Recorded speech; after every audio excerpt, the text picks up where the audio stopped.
I head up the EMEA region for ZoomInfo here, and it's great to be back at SaaS Growth for another year. This year, I'll be talking about enabling sales teams to thrive in an economic downturn. I'm super excited to talk about this topic, and hopefully won't keep you long before lunch. So if we go over to the next slide, that's obviously myself. Okay.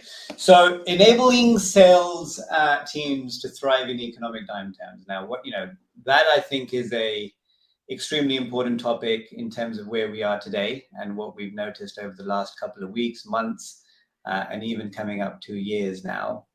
I think it's something that we all think about. It's something that we all talk about, and it's definitely something that keeps us up at night.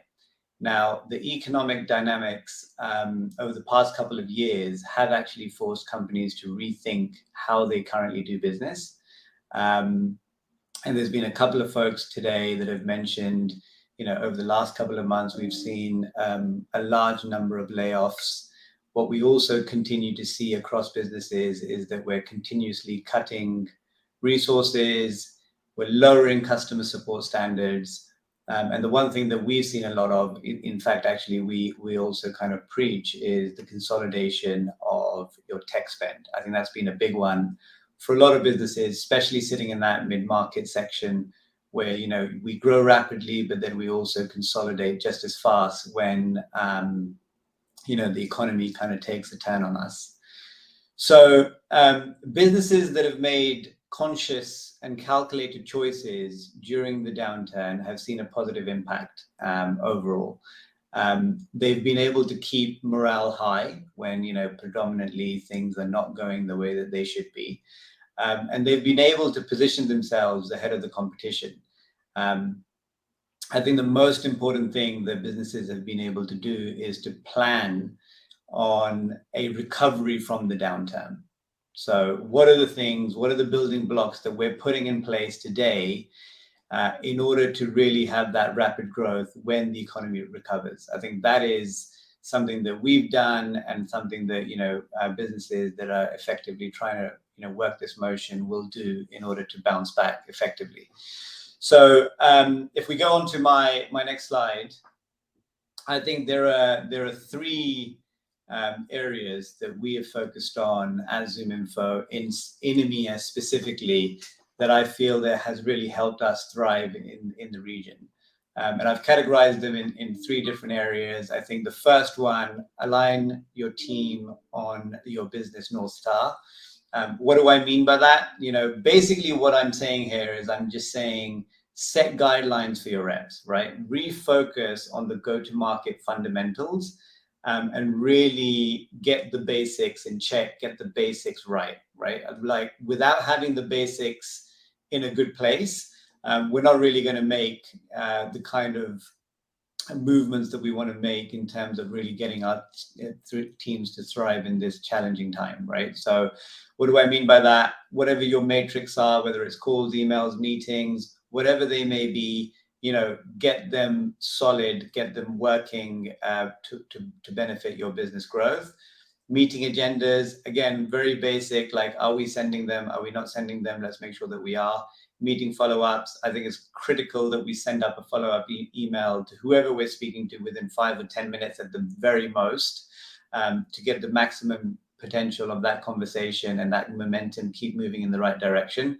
And something very simple, right? Like I ask my sales team to do this all the time. It's the simplest thing that you can do, but yet it's the hardest thing for them to do, which is every time you speak to a customer, prospect, new point of contact, new person in a new line of division, when you're multi-threading within your accounts, LinkedIn connections, right? You have a conversation, send out a LinkedIn connection. Great to have a chat with you, great meeting with you, whatever it may be. It's very, very easy and quick to do, but yet we find it very difficult. And I think it's one of those basics that if we can get right, it's going to make a material impact in our growth overall.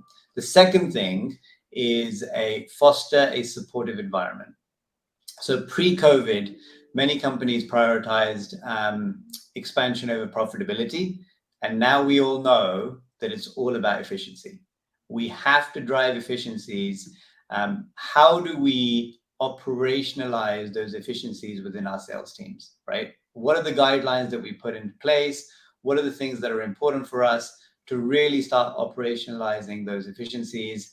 And we do that, or we've done that, by building an inclusive culture. I think that's key, right? Like, it's very easy for me as a leader, or for you as a leader, to go and tell, we're in a troublesome situation, sales are down, email meetings are down, whatever it may be.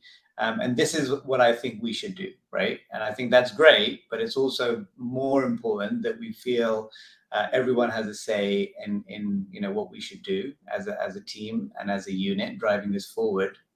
And that builds an inclusive culture, it builds buy-in, and effectively allows you to get to those results much quicker than you were hoping for. So by coaching, by self-reflecting, I think by course correcting, these things are really important. And really creating those champions within your team. I think it's important for you to have a voice when you're not in the room. And who are those people? Who are the people that are going to drive that message for you? It's really about creating those individuals and those champions within the team that will really help you drive a much more supportive environment. I think having structure and discipline is key. And then most importantly, holding each member of your team accountable for the things that you're asking them to do. That is also very, very important for you to get the type of results that you're trying to drive. And then the final thing here is obviously focus on business efficiency. So your tech stack, without a shadow of a doubt, is your number one ally when it comes to driving business efficiency. It should be supportive to all of your business leaders when it comes to spotting patterns, trends, opportunities, whatever basically allows them to easily adjust their strategy or course correct to ensure that the focus is always on driving sales and driving revenue. So I think what's really helped us and our customers has been that when you have an integrated tech stack, it will help you drive some of those efficiencies. We all know that speed to lead matters. More is not always better. For instance, having a higher headcount does not equal higher profitability. Rather, it depends on serving up the right information on where the prospect's buyer journey is with that current salesperson. So all in all, these are the things that has really helped us. I appreciate everyone giving me the time to take you through this. I will say that ZoomInfo has built its business on execution of these efficiencies, and it is our priority to help our customers do the same.